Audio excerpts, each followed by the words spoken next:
نزول الوحي يتأمل على ويتعبد. سيدنا محمد صلى الله جاءه عليه الملك جبريل وسلم. عليه السلام وقال له: اقرأ. قال: ما أنا بقارئ.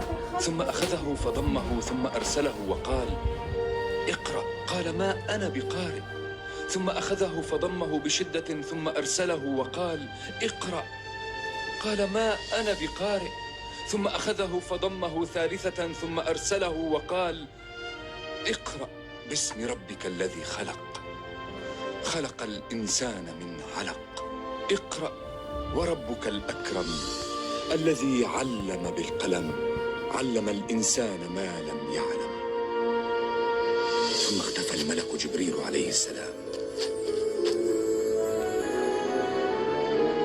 ورجع محمد صلى الله عليه وسلم إلى بيته خائفا يرجف فؤاده.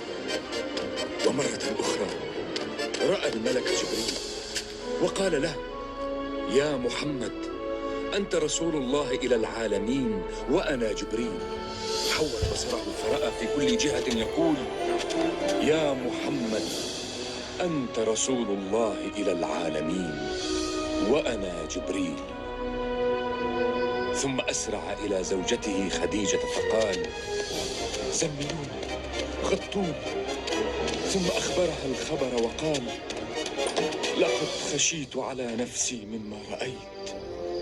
فقالت: أبشر يا ابن عم واثبت، فوالله لا يخزيك الله أبدا.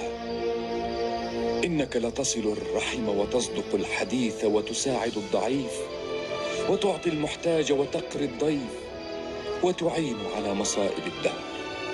ثم انطلقت به خديجة إلى ابن عمها ورقة بن نوفل، وكان شيخا كبيرا قد عمي وقد قرأ التوراة والإنجيل. يا محمد، أنت خاتم النبيين، وقومك سيكذبون رسالتك، سيخرجونك من مكة. لو أدركت ذلك اليوم لنصرتك.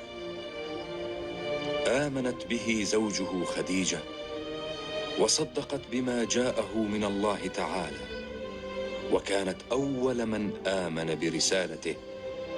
وبعدها بدأ الناس يدخلون في الإسلام.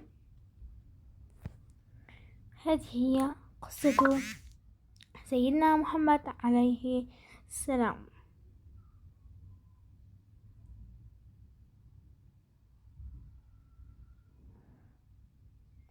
هذه قصة سيدنا محمد صلى الله عليه وسلم عند نزول الوحي على سيدنا جبريل عليه السلام.